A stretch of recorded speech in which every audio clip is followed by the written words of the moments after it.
Hello everyone. So I'm just about to make this chickpea curry. But before I start, I need to make my chickpea flour. So I wanted to show you how easy it is to make your own flour in Thermomix.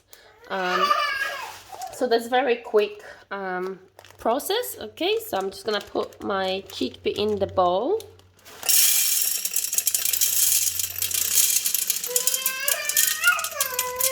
Yes, my love.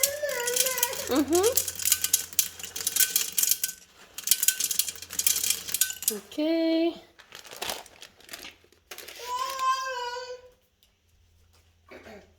And all I need to do is just blend it, mill it.